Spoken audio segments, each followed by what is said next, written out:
नमस्कार विद्यार्थी मित्रांनो, आजच्या चालू घडामोडीच्या भागामध्ये तुम्हा सर्वांचं मनपूर्वक स्वागत आणि मी असिस्टंट प्रोफेसर रमेश घोरपडे आपल्या समोर आजच्या सेशनमध्ये आजपर्यंत जेवढे काही महत्त्वाचे पार्ट होते ते सर्व आपण आपल्या चॅनलवरती अपलोड केलेले आहेत आणि आजच्या भागात आजच्या दिवशी जे काही महत्त्वाचे प्रश्न असतील त्या प्रश्नांचा आपल्याला आढावा घ्यायचा आहे।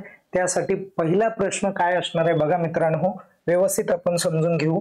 आंतरराष्ट्रीय इलेक्ट्रोटेक्निकल आयोग आहे आणि हा जो आयोग आहे हा आयोग काय करणार आहे तर या आयोगाची भूमिका आहे की इलेक्ट्रोटेक्निकलचे जे काही महत्त्वपूर्ण उद्योग आहेत, कामं आहेत त्यामध्ये महत्त्वपूर्ण निर्णय घेण्याचं काम या आयोगाच्या माध्यमातून होतं आणि या आयोगाची जी काय बैठक आहे त्या बैठकीचा नंबर व्यवस्थित लक्षात राहू द्या, परीक्षेसाठी महत्त्वाचा आहे। तर 89वी बैठक आहे। ती बैठक खालीलपैकी कोणत्या शहरामध्ये पार पडलेली ती तुम्हाला सांगायचं आहे। तर त्याचं करेक्ट उत्तर असणार आहे नवी दिल्ली। नवी दिल्लीमध्ये मंडपम या सभागृहामध्ये ती बैठक पार पडलेली आहे, तेवढं लक्षात राहू द्या। आता त्यानंतर नेक्स्ट क्वेश्चन काय आहे, दरवर्षी जागतिक रुग्ण सुरक्षा दिवस हा जो दिवस आहे हा दिवस खालीलपैकी कोणत्या दिवशी आपण साजरा करतो ते सांगायचं आहे। तर त्याचं करेक्ट उत्तर असणार आहे 17 सप्टेंबर। पण तत्पूर्वी एक लक्षात घ्या, आता इथे महत्त्वाचं की दोन गोष्टी आवर्जून लक्षात ठेवायच्या।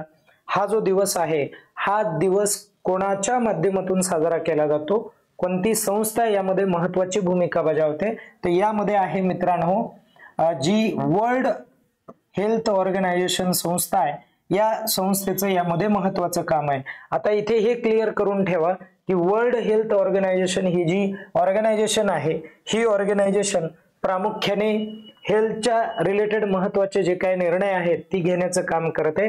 तर या संस्थेची जी काय स्थापना आहे ती स्थापना मला कमेंट करून सांगा, हिचं मुख्यालय कुठे आहे ते देखील सांगा।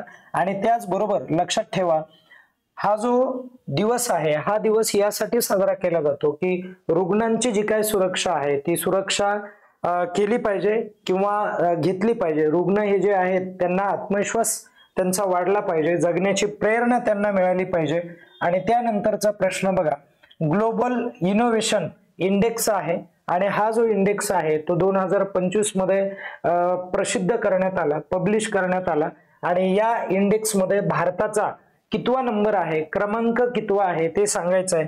तर भारत या इंडेक्स मध्ये या लिस्ट मध्ये प्रामुख्याने 38 नंबरचा देश आपला ठरलेला आहे। आणि लक्षात ठेवा इथे एकंदरीत अर्थव्यवस्था किती घेतल्या होत्या तर 139 देश होते। 139 देशांमध्ये आपला जो नंबर आहे तो 38वा आहे आणि एक नंबरला कोणता देश ठरलेला आहे मित्रांनो, तो स्वित्झर्लंड नावाचा देश ठरलेला आहे। सगळ्या आर्थिक दृष्टीने विचार करता हा जो देश आहे स्वित्झर्लंड तो एक नंबरवरती आलेला देश तुम्हाला दिसून येईल। आता त्यानंतर बघा, गजानन मेहेंदळे ही जी व्यक्ती आहे ही कोणत्या विषयाशी प्रसिद्ध संशोधक व्यक्ती होती ते सांगायचंय तुम्हाला। आता हा जो प्रश्न आहे हा प्रश्न परीक्षेला काय येईल, मराठा व शिवाजी महाराज यांच्या इतिहासाचे ते संशोधक होते असा प्रश्न का पडेल, कारण या व्यक्तीचं नुकतंच निधन झालेलं आहे मित्रांनो। त्यांचं वय होतं निधनाच्या वेळी होतं बघा 78 वर्ष होतं आणि यांना हृदयविकाराचा झटका आला आणि ते पुणे या ठिकाणी त्यांचं निधन झालेलं आहे, हे देखील तुम्हाला लक्षात ठेवावं लागेल। आणि एक संशोधक चांगल्या प्रकारचे होते, पुणे विद्यापीठामध्ये त्यांचं शिक्षण पूर्ण झालेलं होतं। पुणे विद्यापीठामध्ये त्यांनी राहूनच वेगवेगळ्या विषयांवरती संशोधनाचं जे काही काम आहे ते पूर्ण केलेलं ही तुम्हाला दिसून येईल। ओके, आता त्यानंतर पुढे जाऊयात। महिला सक्षमीकरण, सक्षमीकरण करणं म्हणजे काय तर सामाजिक, आर्थिक आणि राजकीय दृष्ट्या महिला कॅपेबल झाली पाहिजे, सक्षम झाली पाहिजे या विषयाच्या निमित्ताने पहिली संसदीय व कायदेविषयक राष्ट्रीय परिषद म्हणायला विशिष्ट राज्यातली नाही, राष्ट्रीय परिषद कुठे आयोजित करण्यात आली होती किंवा भरवण्यात आलेली होती तर ते ठिकाण आहे तिरुपती मित्रांनो। आणि हे तिरुपती कुठे आहे तर ते एकदा मला कमेंट करून सांगा तुम्ही की ही महत्त्वाची जी काय परिषद आहे ही परिषद परीक्षेला विचारली जाऊ शकेल। त्यानंतर बघा, भारताचे पहिले विदेशी उपग्रह म्हणायला येते, विदेशी उपग्रह ट्रेकिंग स्टेशन जे आहे ते कुठे स्थापन केलं जाणार आहे? ट्रेकिंग म्हणजे काय, तर भारताचे जे काय आपण उपग्रह प्रक्षेपित केलेले आहेत त्या उपग्रहाचं आपल्याला इथे जी काय अपडेट आहे ती अपडेट या स्टेशन वरून येणार आहे किंवा इथून आपण घेऊ शकतो आणि हे मॉरिशस या देशामध्ये स्थापन करण्याचा प्रयत्न भारताने केलेला आहे. ओके, स्थापन करण्यात आलेलं आहे, ते पण लक्षात ठेवा, महत्वाचा प्रश्न ठरेल. आणि मुख्यमंत्री समृद्ध पंचायत राज अभियान 2025 आहे. मुख्यमंत्री समृद्ध पंचायत राज. आता पंचायत राज म्हणजे काय हे पण आपल्याला कळायला पाहिजे. पंचायत राज ही प्रामुख्याने दोन भागाच्या ठिकाणी असते. एक ग्रामीण भागामध्ये तुम्हाला दिसून येणार आहे आणि एक नागरी भागामध्ये असते मित्रांनो. मग ग्रामीण भागामध्ये काय असेल, नागरी भागामध्ये काय असेल हे पण आपल्याला एकदा इथे क्लिअर होणं महत्वाचं आहे.